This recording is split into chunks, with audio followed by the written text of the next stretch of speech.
In this video, we're going to be covering task management.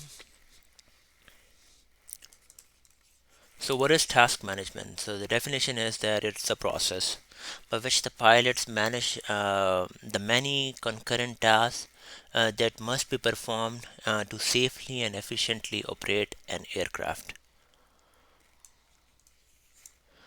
Okay, what are the several factors that can reduce the pilot's ability to manage, right, these tasks? Again, there are environmental conditions.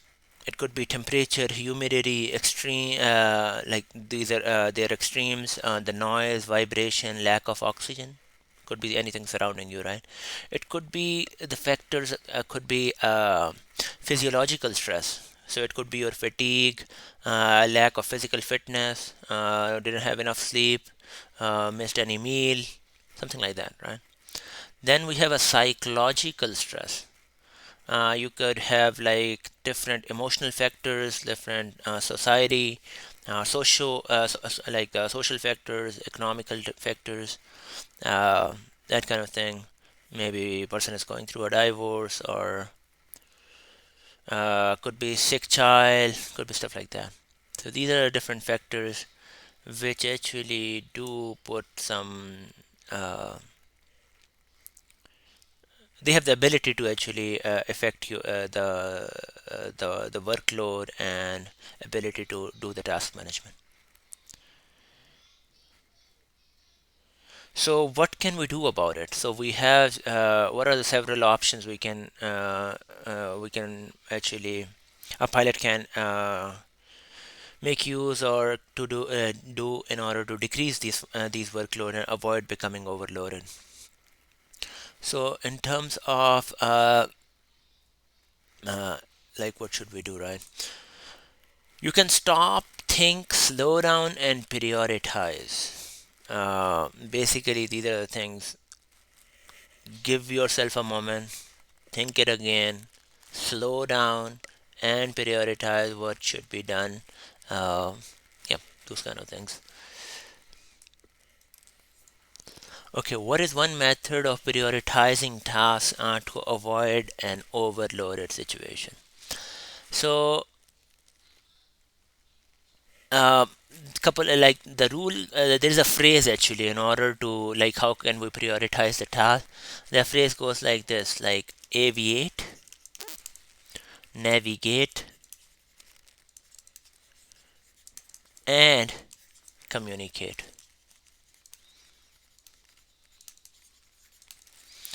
First of all, go to the basics.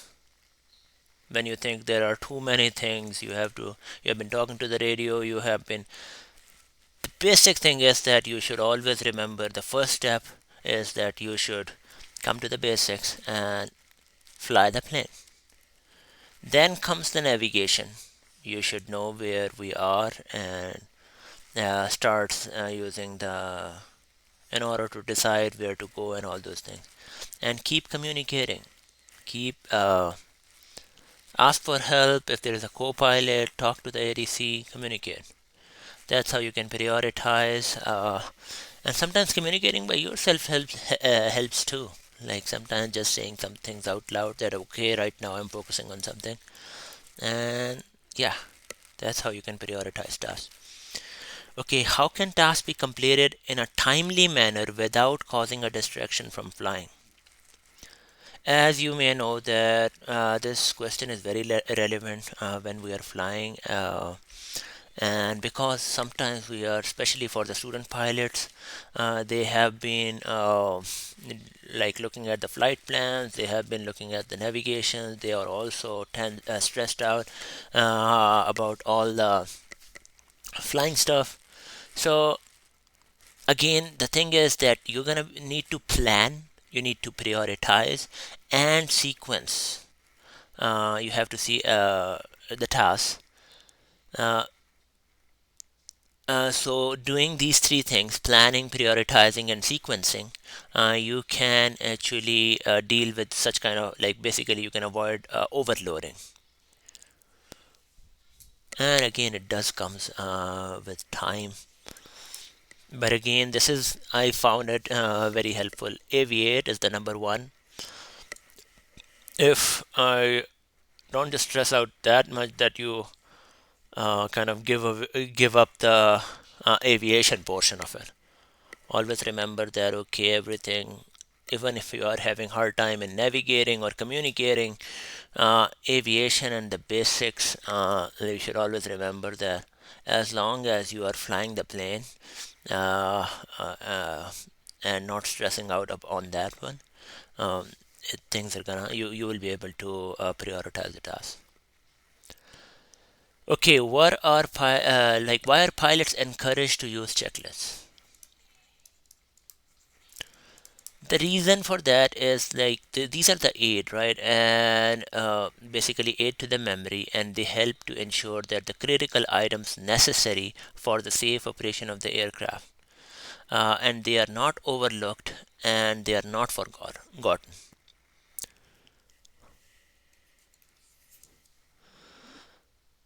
Okay, what are the two common methods of checklist usage?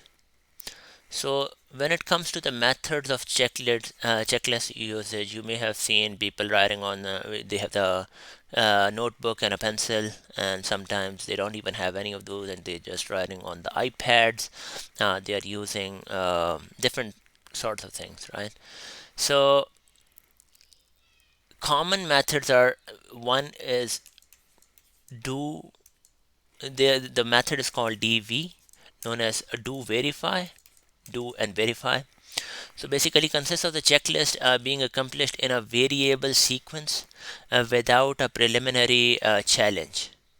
So after all the action items on the checklist have been completed, the checklist is then read again while each item is verified. So you do go through all the checklist one, and then you go through it again in order to verify that okay, everything is done.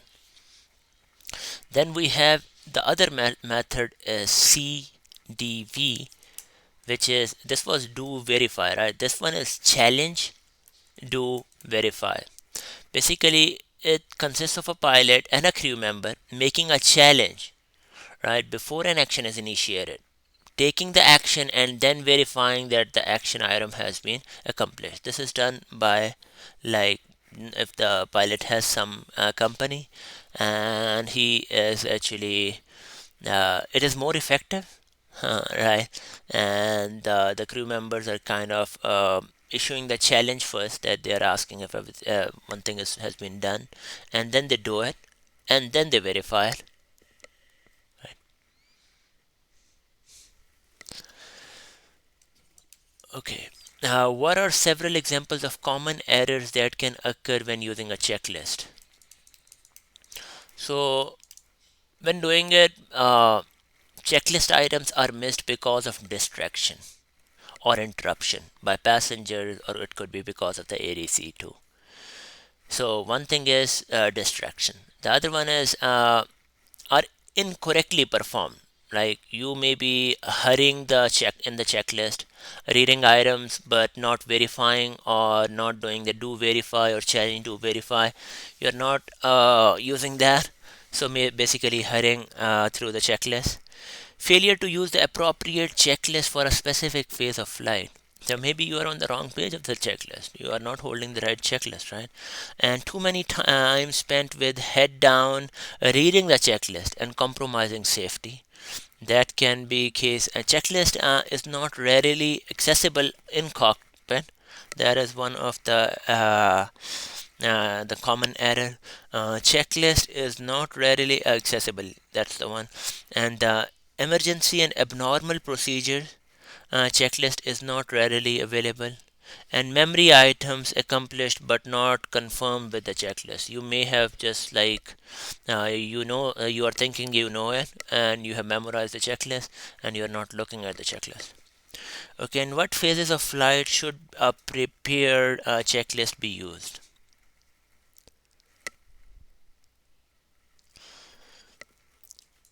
Okay, these are some of the examples. We do use checklists before the pre-flight inspection. We have checklists before engine start, engine starting checklist before taxiing, before takeoff, after takeoff, cruise, descent, before landing, after landing, engine shutdown, and engine securing. We have checklists for all of the phases. Yeah. Okay, couple of more things. What are the several recommended methods for managing checklist accomplishments? So, what are the several recommended methods, right?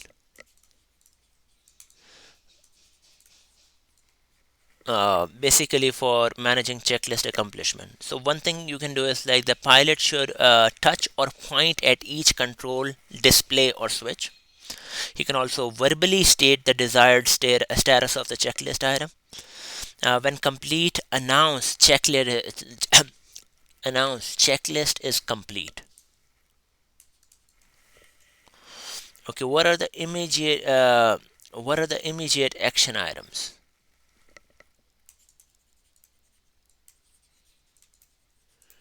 So the immediate action item is an action, right? That must be accomplished to uh, like in a timely manner. Uh, sorry, so expeditiously that time is not available for the pilot or the crew member to refer to a manual or checklist. So basically, immediate action item would be maybe there's an emergency, right? And uh, like in order to bring it under control, maybe he couldn't find enough time in order to act on it, in order to find like in order to actually follow the checklist, or so just to bring things under control, he can actually do the immediate action items, right? Maybe there's some traffic, some air traffic, and like again, there's someone heading towards you, and you need to change the direction of it. So there could be a situation where immediate action items needs to become performed, and you may not be able to find time for looking for any checklist. Those were the things I wanted to cover. Thanks for watching.